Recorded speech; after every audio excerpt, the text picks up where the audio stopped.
Welcome to Lynn Cullen Live, talk radio without the static. Email your questions and comments to lynn@pghcitypaper.com. And now your host, Lynn Cullen. Yow, more snow? We're getting more snow? Okay, let it snow, let it snow, let it snow.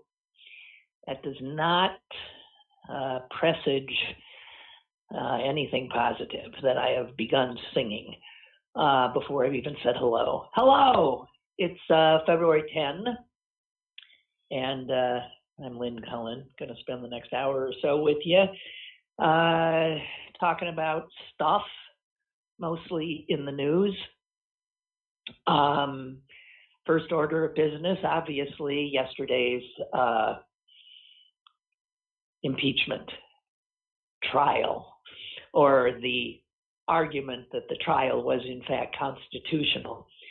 I have to tell you, I'm not going to say anything that hasn't been said. I was transfixed by the House managers, every one of them. It was like a tutorial. They were great teachers. There was nobody who couldn't follow everything they were saying, as opposed to Trump's lawyers, where following that would lead you into, despond and despair. I don't know what to say. That the video that they put together, that 13-minute video, was absolutely an extraordinary document, and it will live in history. And when people watch that later, years and years and years from now, and then are told that the Republicans voted to exonerate this president, the contempt they will feel, the disbelief they will feel for these members of the Senate will be, off the charts, right? I thought what was so brilliant about it, we had seen much of it before, but it was put together in a timeline. And because there were three things happening at once, there was Trump at his rally. There were the people attending the rally who began to peel off as Trump continued to speak. The earlier brigades went for the Capitol building while Trump was still rousing the rest. And so you saw that he's still talking. They're moving onto the Capitol. Inside the Capitol, business as usual. On the Senate floor, on the House floor. And when you see that timeline, what was happening, when it was happening, and it becomes such an indictment, such a clear indictment. Oh, wait a minute. I've lost my... I'm sorry. I'm a little discombobulated. What else is new? Brilliant. Just flat out brilliant. I understand that some Republican senators didn't look. They kept their eyes down, doodling. One won't be surprised to hear the names of some of them. Senator Josh Hawley, who was one of the major instigators and provocateurs and peddlers of the big lie, he got up and went to the cloakroom. What cowards in every way.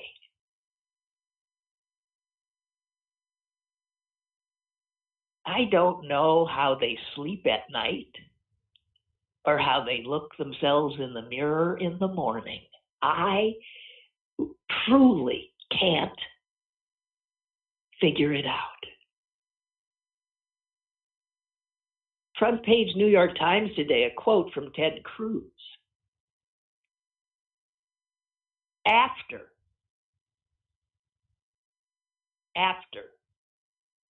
the video, after the arguments, after the vote, which said in no uncertain terms it was perfectly constitutional for the Senate to sit in judgment of this president,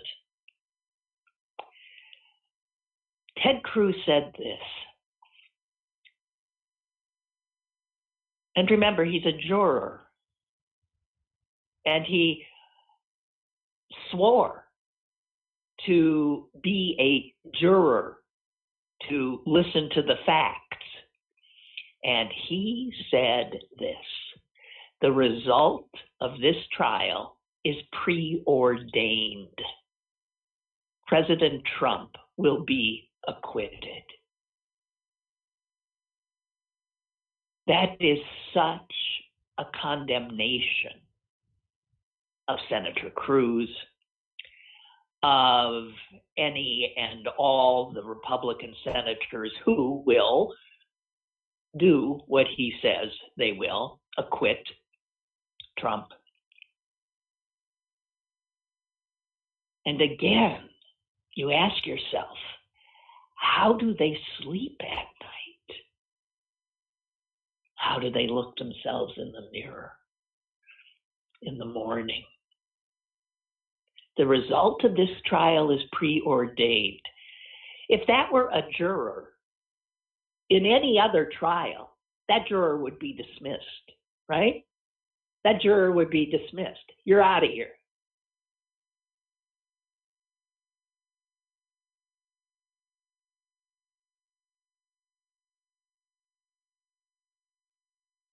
Jamie Raskin, just brilliant. And the thing is, you know, his ability to bring in his personal tragedy was well done, did not seem, you know, sometimes when people use their own private tragedies to emotionally hook you, it can seem exploitative of that tragedy. And it did not seem that way. From the time that I learned of his son's suicide, I was just blown away that he was at work the next day. And not just at work, but this work.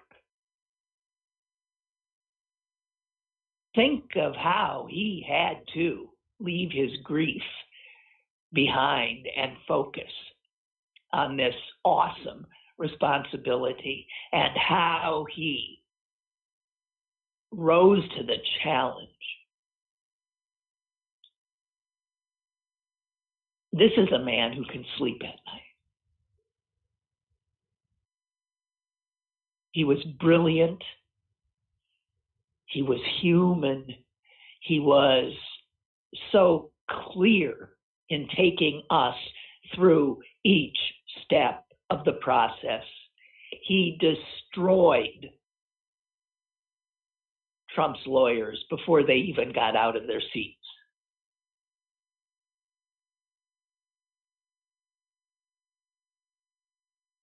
And speaking of Trump's lawyers, oh my God. So, unfortunately, this Bruce Castor belongs to Pennsylvania. Wow. I noted that Mother Jones, the lefty magazine, didn't suggest, they flat out called him a former Pennsylvania Attorney General, which I don't think is true. I don't think he ever rose to more than a mere county prosecutor, right? And I don't know. I actually started to think he might be on drugs. I mean, it was as incoherent, embarrassing. I couldn't look after a while. I want to thank Bruce Castor for allowing me to get something done that I have been putting off literally since the pandemic began. I cleaned my oven while he was meandering his way through one non sequitur after another. I cleaned the oven, and he was just sort of this background noise. But man, I got stuff done, and I do want to thank him. Can you imagine? Will he be back today? Will he ever work again? Would anybody say, hey, I know a great lawyer you want? This Bruce Castor guy, he's amazing. I mean, he's got to be finished. I've never seen such an epic fail on such a huge stage. I never.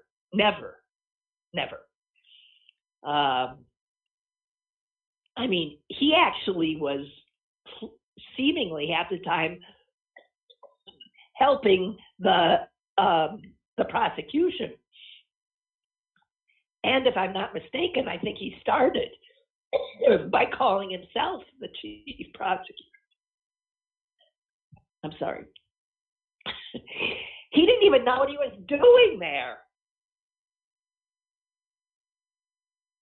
And then the other one, who looked good just because he wasn't Bruce Castor, was also so dull, so boring.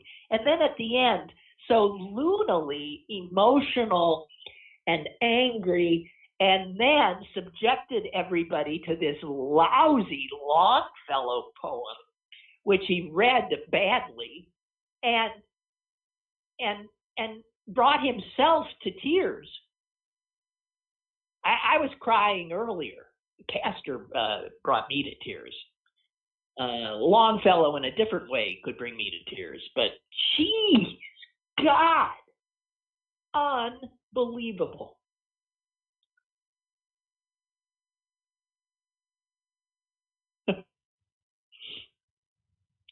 I thought, it just occurred to me, that the most damning thing, and I think it's how they ended the video, was after showing the carnage, what had happened, the terror, the violence,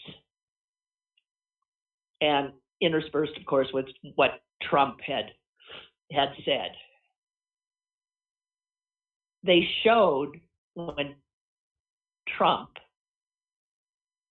who'd been forced to make a statement. And then, of course, he says, essentially, very fine people on both sides. Again, he was just totally, go home. I love you. You're wonderful, blah, blah, blah. So still telling them you're patriots. And then there was that tweet, and I think this is how they ended it. Because even after that, and after it was known that people were dead, Trump tweeted the most horrific tweet, which he later deleted, but you can't, sorry, it too is going into the history books. I wish I had the whole thing here. I just remember the last line. Remember this day forever. Now, I can see myself saying that. A day that will live in ignominy. Remember this day. The day when our capital was defiled by our own people. But that's not what Trump meant. He was telling the defilers, you've done yourselves proud. Remember this day forever.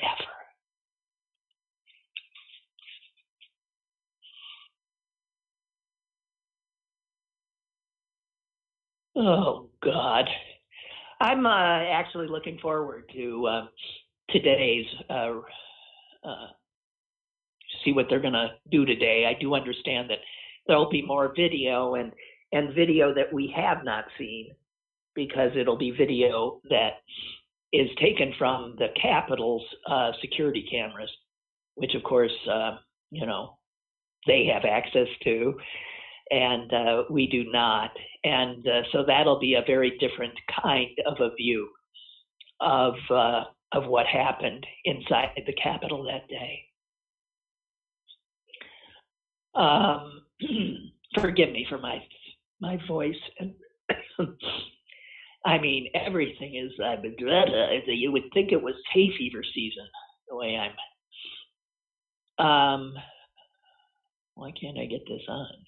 Go away. Oh, God, I'm sorry, guys, but I just so hate this mail server. Milt wrote me during the coverage, and he says, as I watch, it occurs to me that perhaps the Kansas City Chiefs shouldn't take their Super Bowl loss so harshly. Apparently theirs is not the only defense that failed to materialize this week. After Jamie Raskin's presentation, Bruce Castor should have asked for a recess until tomorrow, or until next year, or until he should have just said, no mas, I'm out of here. Instead, he did. He got up and he said, geez, man, that was really good. It was so good, I don't know what to say. And then he proved it. It was beyond belief. It was beyond belief. Oh, man. And little Tony reminds us, it's been said before, everything Trump touches dies. And he'll still get away with it. I guess so. If you I give you Ted Cruz's line, it's a done deal. We're not listening. We're not taking our responsibility as a juror seriously. We're going to sit and watch this compelling slam dunk evidence, and we're going to acquit him. But he will not be acquitted by the American people, because we're watching too. And he will not be acquitted by history.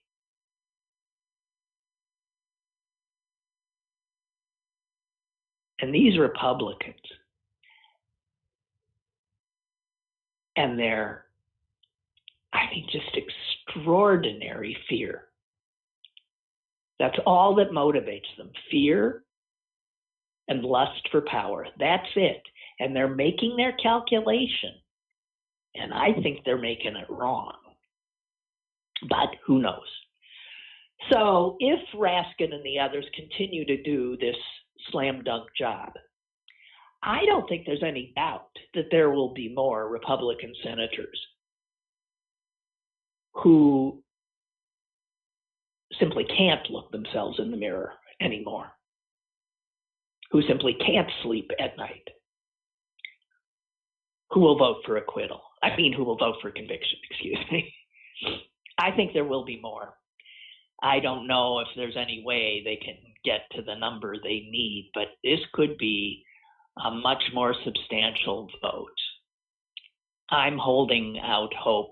And for me, the inveterate pessimist, to hold out hope is in itself, I suppose, noteworthy. My gosh. Let me move on to some other stuff, if you don't mind. We were talking about Lieutenant Governor of Pennsylvania, John Fetterman, and his announcement that he is running for the seat being vacated by Patrick Toomey, a Republican senator who will vote for conviction, I'm quite sure. And you know, these other Republicans who are retiring, like Shelby of wherever, Alabama, I think, I mean, there's nothing keeping him from doing the right thing.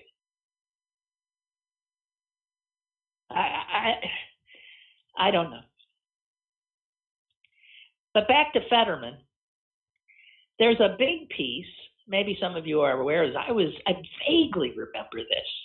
There's a big piece in the New York Times today, and the headline is this: police report from 2013 shows Senate candidate pulled gun on black man.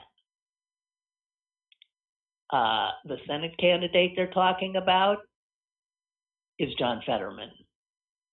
And he did pull a gun on a black man in 2013 when he was the mayor of Braddock.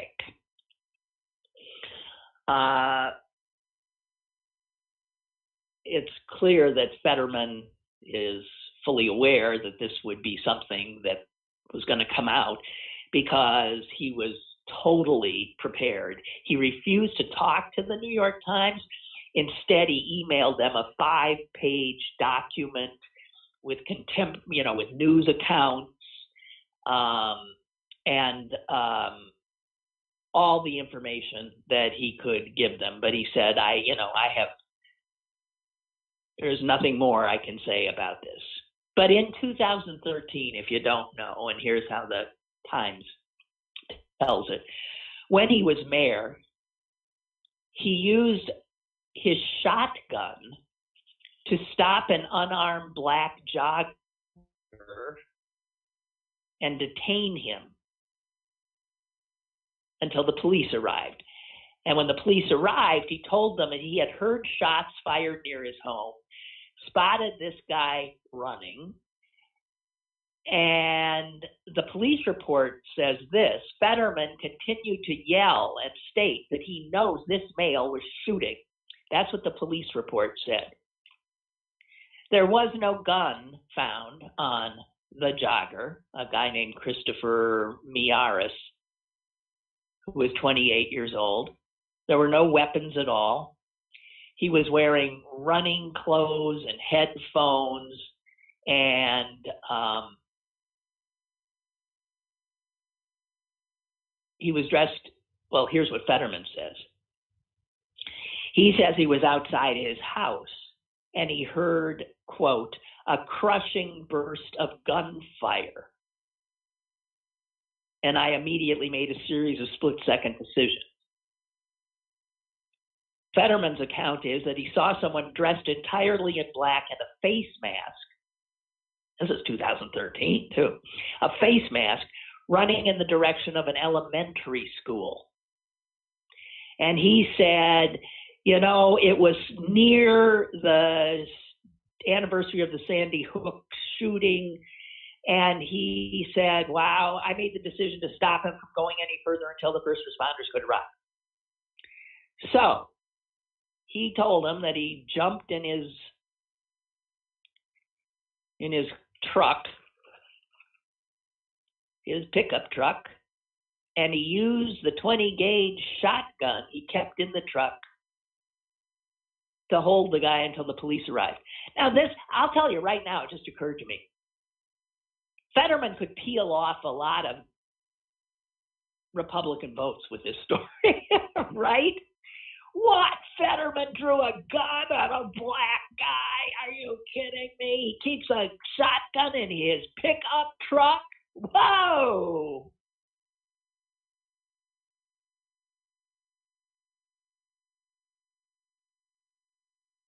He's quoted as telling WTAE, I believe I did the right thing.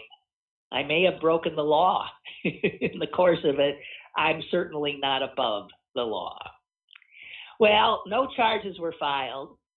No police complaints were lodged. The jogger never pressed charges against Fetterman. The cops never found any evidence of guns going off. So who knows? I mean, I'm serious. Who knows what happened? Fetterman always says you got to put this in context. This was during a spate of gang-related gun violence in Braddock, and when he heard what he assumed were gunshots, he was outside his house with his 4-year-old at the time son. So who knows? I don't know. And not that this has any, it's just, and a postscript is, the jogger is currently residing in the Somerset, in the state prison in Somerset, because the New York Times tried to interview him and he was unavailable. He's in jail, and he's in jail, charged with multiple felonies. This is from more than 2 years ago, long after this incident with Fetterman. But he was charged with kidnapping for ransom, making terroristic threats, and reckless endangerment, whatever. Anyways, currently, as I said, incarcerated. So there it is, man. Fetterman, this is going to be such. The news media is going to be drawn to John Fetterman almost as much as they're drawn to Donald Trump, because in a different kind of a way, he is somebody who attracts eyeballs, and eyeballs is what media are aiming for. And Fetterman knows it. So there you have it. That's the latest. Hey, do you need a laugh? I mean, I laughed out loud, and I laughed again when I mean, it's one of you. Sometimes when you see something that makes you laugh out loud, you know, and then you go back and you sort of smile, and then you go back and you don't even smile. Like, oh, okay. This is laugh out loud over and over and over again. If you haven't seen it, you gotta Google the Texas lawyer cat Zoom meeting. Cat lawyer, I don't know what'll get you there, but oh my God, if you haven't seen it. And it's hard to describe, because I didn't know that you're able to see, I'm out of it, but apparently you can have like a, you know, what do they call that? Something instead of your face on a Zoom meeting, you can have a like an animal, and the animal's mouth moves, and so anyway, it is the funniest thing you've ever seen, and what you see is a cat.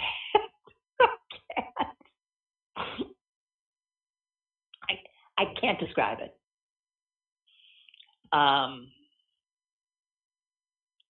can't describe it.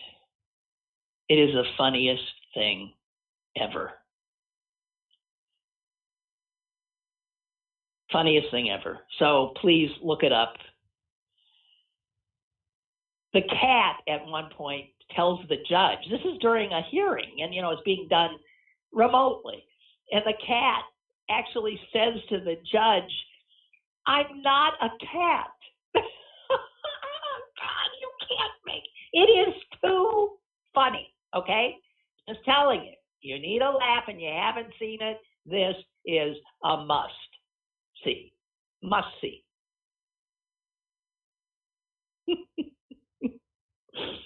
Oh God. I wanna watch it again a million times.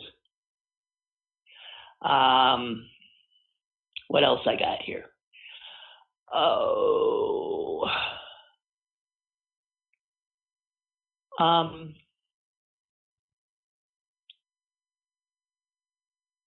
For readers of the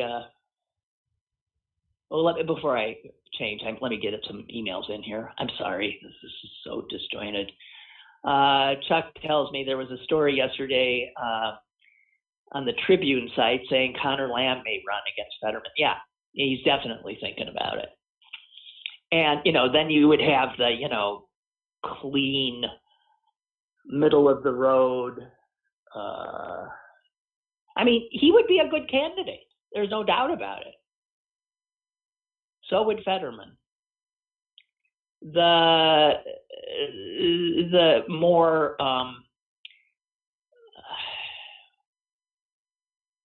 risk takers, the risk-taking type would prefer Fetterman, but people and the Democratic Party around here seems to me always run scared. And the scaredy cats in the Democratic establishment will probably prefer Connor Lamb because, he looks he looks like everybody else, and he looks like a senator. Whoever saw a senator that looked like God? John Fetterman. My Lord. All the more reason. I think Fetterman would win in a landslide. I really do.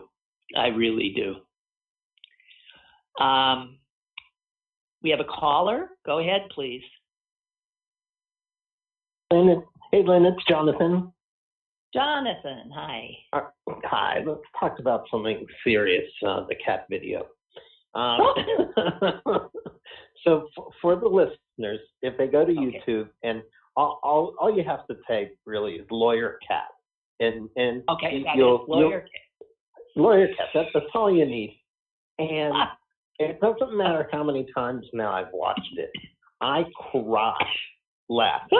I cry, and so listeners who aren't familiar with this, with Zoom and with some other technologies, you can have an animal or whatever be your head, just like you described.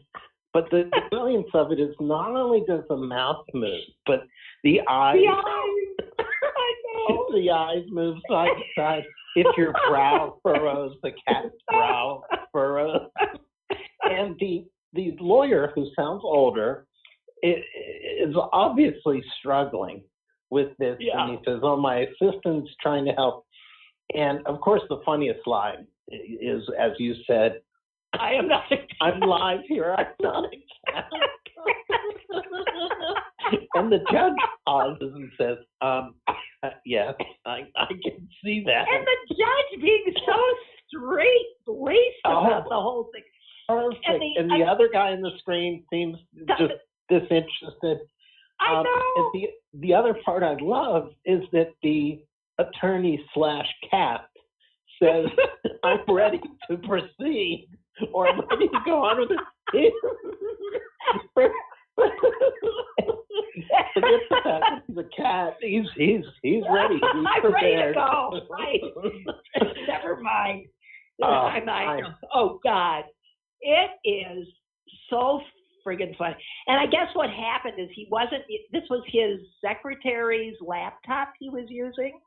Yeah, and something like that. she must have had this, and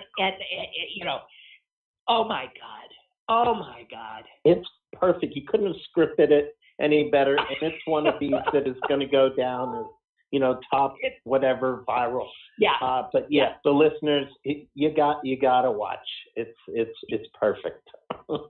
I'm assuming that most people have seen it. It just has to be. You're right. One of the biggest viral sensations ever. One of the morning shows I had on this morning said, well, every TV show in America is playing this morning, and of course they're right. But it's great. It's hilarious, and it's one of these things that, okay, so at least COVID is giving us something pleasurable once in a while. We wouldn't have had it without it. No, we wouldn't have had it. No. I'm imagining the client who maybe was the client of that attorney who, what if they had so much riding on this case and they're watching it and there's their attorney who is now feline. You know what? Bruce Castor might want to use this technique. Well, it's funny you said that, because I said to a friend of mine yesterday, and please forgive my language, I said Trump's lawyers might, watch that cat video and say, well, we were bad, but at least we weren't pussies. Exactly. I mean, that is, I mean, just talking about it makes me, I just uncontrollably grinning ear to ear. Yeah. Now, I did send it to a friend of mine who's an attorney and who's very technologically challenged. And she said, Jonathan, that is funny, but it made me break out in a cold sweat because that's her fear. Oh, well. It's wonderful. Wonderful stuff. Thank you. Thank you. Bye-bye. Okay, bye. Okay, a lot of, I want to take time to note that one of my favorite reporters at the Post-Gazette is saying, I can't take it anymore, and leaving. And that is the feature reporter, Diana Nelson Jones. She is, and has been, just a delight. She finds those stories, in the neighborhoods, on the edges, and she's such a great writer. And she resigned. She can't do it anymore. And it has to do with what has happened at the paper. And she says she's been pretty much despairing for 3 years, ever since the paper published that awful Reason as Racism editorial on Martin Luther King Day.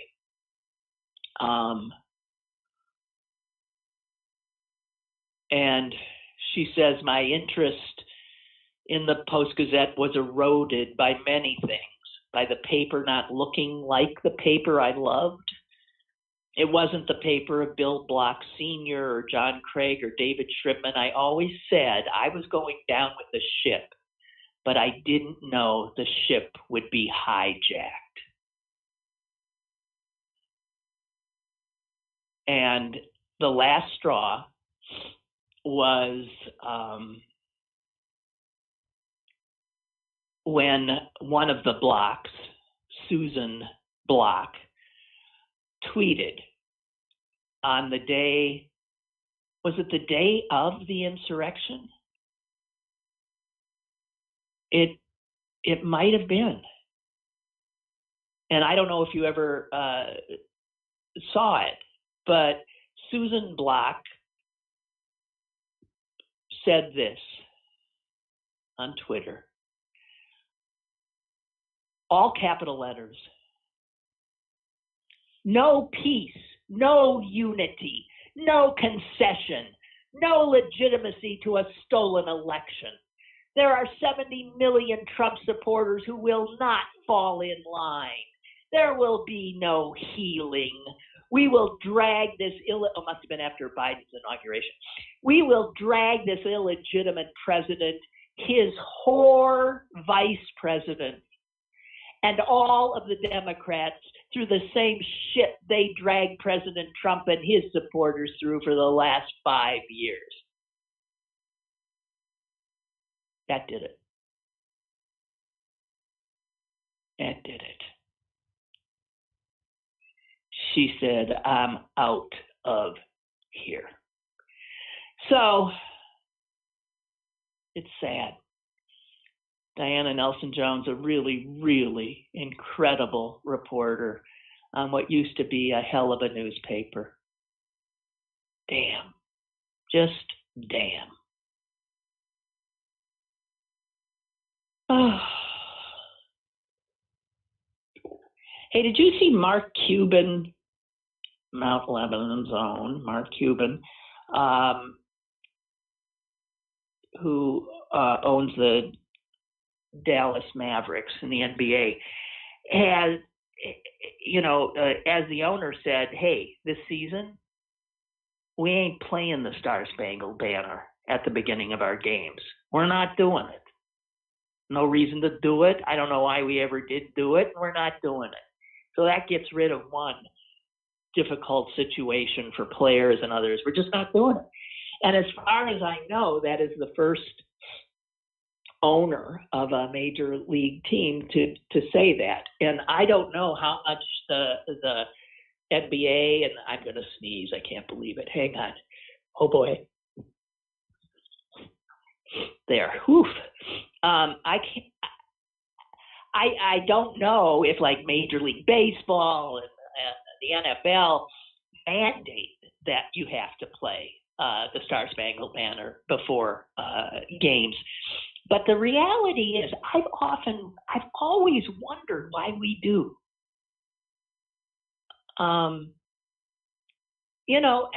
Think of all the other entertainment venues you go to. I mean, because as we're talking about, sports is an entertainment venue. And I mean, you don't go to the movies or to a concert or, anything. And before you start, you stand up and sing the Star-Spangled Banner. So whatever, it's not something that it's not what happens necessarily in other countries either. It's just, it is an effort on the part of those in power to, to inculcate this kind of patriotism when they got a bunch of people stuck in one place, I guess. I don't know.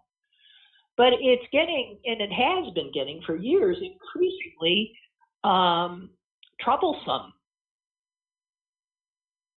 right?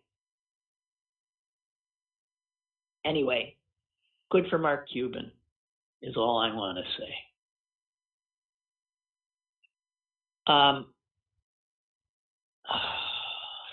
Do you know, not that I give a damn really, that it looks like Palm Beach is backing down and they're going to let you know who live you know where? Yeah. So this agreement he signed that said he wouldn't take up residence there for more than, I can't remember how many weeks at a time. I mean, now they're saying, we really don't need to pick a fight over this. He wants to live there. He can live. So it looks like he's going to be able to. That's one jurisdiction that's no longer gunning for him. God almighty. What?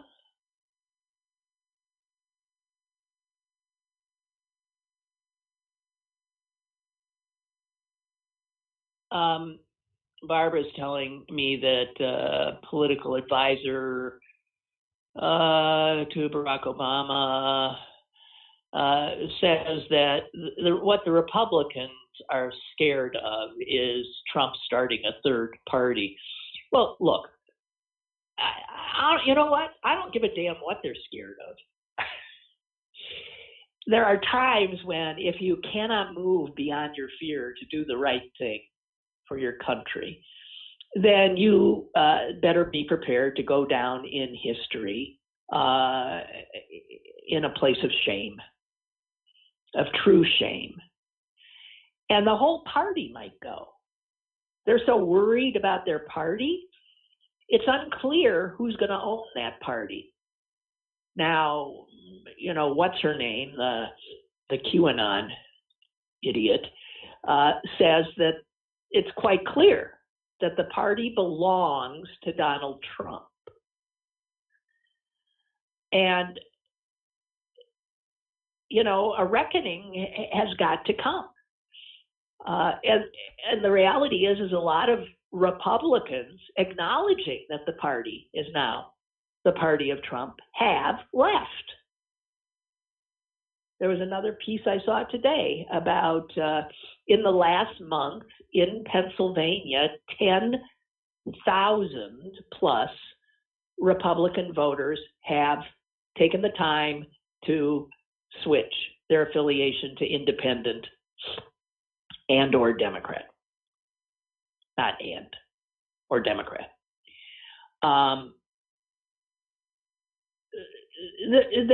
They cannot avoid the reckoning. So I don't see how you don't get a third party forming at some point. If you let the Republican Party be the Trump Party, then you're going to have to create another party for the, old-time Republican, no taxes, what stands for conservatism in this country. And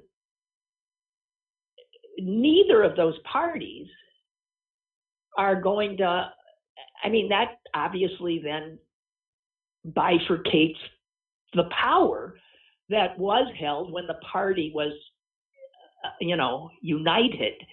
But that's where they're heading. There's no way they can get around it. So you might as well, I don't know. I don't think I would, I don't know. And, the shot across the bow could maybe start with enough senators voting to convict Trump. Let's say Mitch McConnell votes to impeach him. To convict him. And others do as well.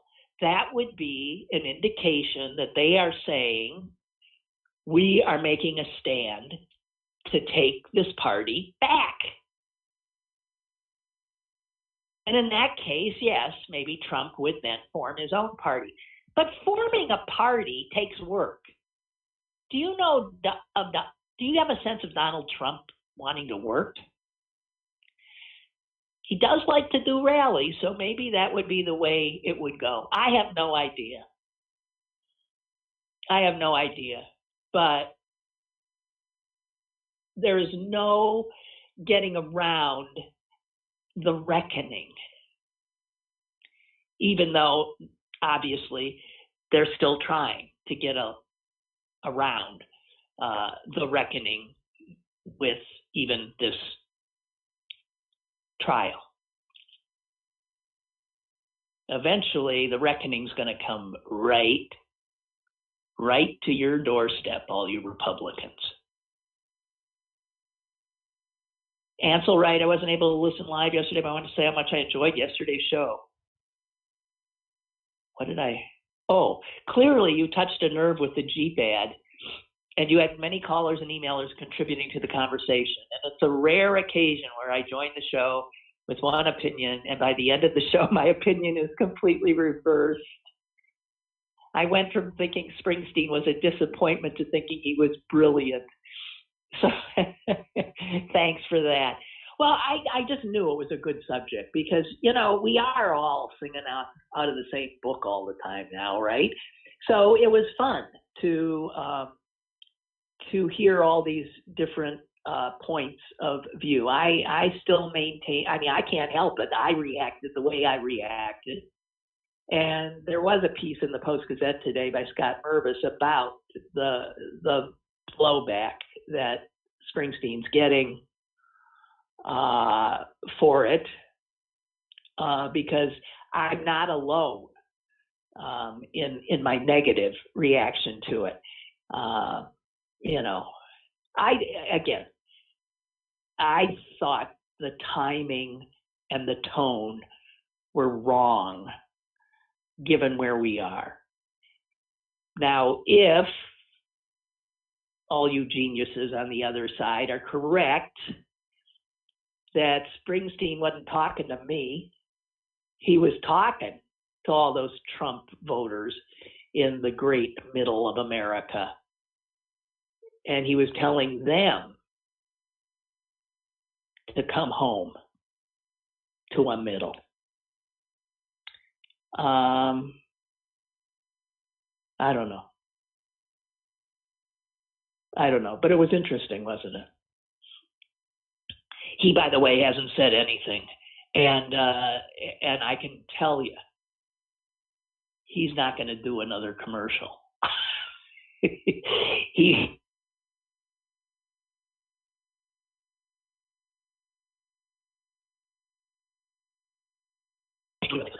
Jeez. Hey, just a heads up, because I found this and I thought this is interesting. You know, for all you folks who listen to right-wing,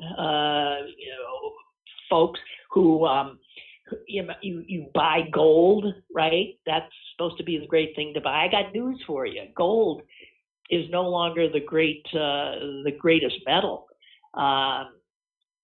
The pricier metals are the metals that are used in building the catalytic converters used in your car.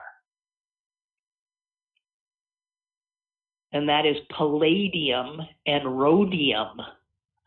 And rhodium, the price of an ounce of rhodium has gone up more than 3,000%.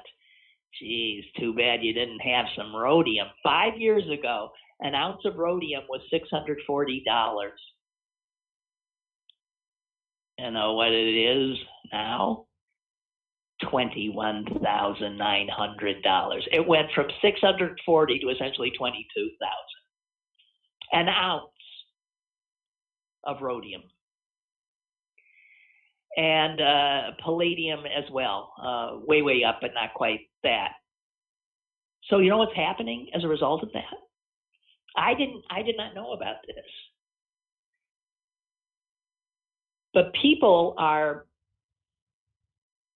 breaking into cars, not for, a joyride, and they're breaking in to steal catalytic converters now. So they then take the catalytic converters to a junk yard or something, and they get quite a bit of money because the junkyard turns around and then makes money off of the, I don't know who they then sell them to, somebody who can extract the metals from them. And this has become such a big thing that some people are saying part of the push to go to electric vehicles is because the prices of these metals in the catalytic converters are skyrocketing to the point where the prices of the vehicles are being pushed up, and it just makes it's becoming a bigger and bigger cost for those who manufacture cars. And it's feeding this black market in stolen catalytic converters. I guess you can just get under the car and you saw them off. And it's all over the country. So I'm just telling you, that's something in St. Louis, catalytic converter thefts jumped more than 8-fold in the last year. Wichita, Kansas, converter thefts have tripled. A guy in Milwaukee who has a towing service, he would have cars in his lot, and these cars got hit by these thieves 3 times in quick succession, And he says, the way I protect the cars that I have in my lot now is I actually have to deflate the tires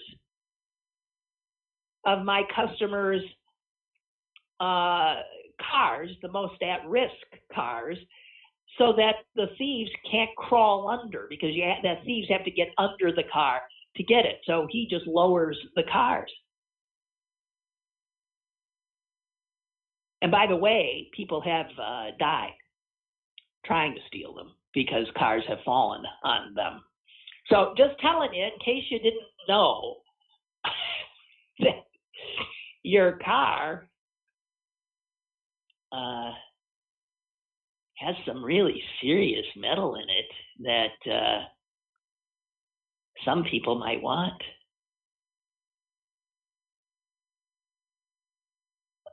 Aaron is telling me that Susan Block's lovely tweet that made Diana Nelson-Jones say, "I'm out of here," also did create a storm in,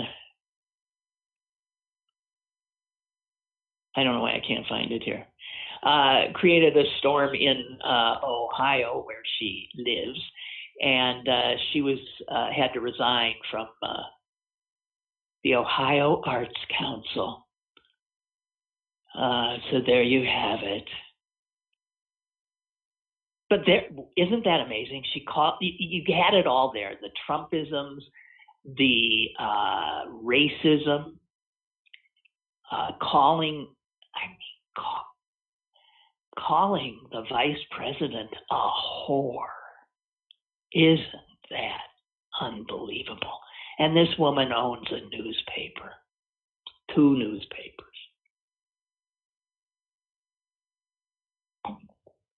God almighty. I want to take time to note the passing of a Pittsburgher from COVID who I knew, and I would have been remiss in not getting around to it, and was reminded today that I hadn't by the New York Times actually running an obituary on Ann Feeney, and now of course I can't find it.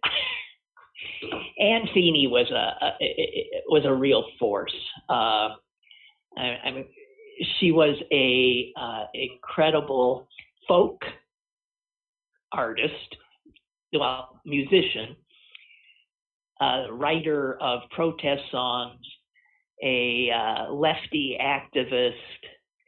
She was a lawyer for many, many years, and she took her act on the road all over the place. I mean, I think every year she went to Ireland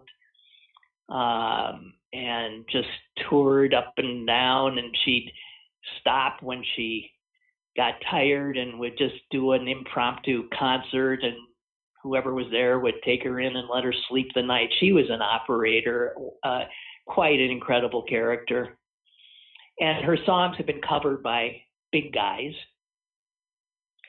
I don't know why I can't, but as soon as I get off, I'm going to find the obit, and I'm going to be pissed off. Whatever. She was just 69 years old. She'd been fighting a lot of health issues for the last, I don't know, probably 10 years now. Last time I saw her was in a church on the north side. And she was so smart, and just this, well, here, I did find it. Woo-hoo. Here's Peter Yarrow of Peter, Paul, and Mary about Anne. She was joyous and fiery in her determination to use her music to elevate those who are most marginalized and to move toward greater justice. And it was just something that was, at her core. Pete Seeger was a big admirer of her. And, if there was a picket line, odds are she was on it, and guitar in hand. She was a force. Pittsburgh girl, raised in Brookline. just did a lot of amazing work. Says here at the end, her first love remained the union movement, and her favorite concert locale was the picket line. She often drove hours out of her way while on tour if she heard there was a labor action. She used her music as a weapon. Well, Ann Feeney, look her up. And if you haven't heard the music, take a listen. She was special. She was, man, talk about somebody who always showed up. She always showed up. So Ann Feeney. And you made the New York Times obit. Way to go, girl. All righty. Okay, I think I'm done. Listen, my brother wants to come back tomorrow and do a little more because he said he got robbed. And I got some emails from some of you that felt the same way. So we'll have him on tomorrow for, I don't think the whole hour, but we'll let him back on. And for those of you who are, I'm sure he's I don't know, some people probably really love listening to him, and some people are like, what the hell? I don't know, but I'm going to give him the time he got robbed of because of our technical issues. And, geez, I don't know. I'm on my cell again today. Do you mean I'm going to have to do the show on my cell phone all the time? I don't know. Anyway, whatever. I'll do it and talk at you tomorrow. And I'm looking forward to see what the House managers pull out of their bag of tricks today. It's really, really like sitting in a really good lecture. And then the Republicans come on, and you can clean your oven. I'm telling you. It's good all the way around. All righty, see you tomorrow.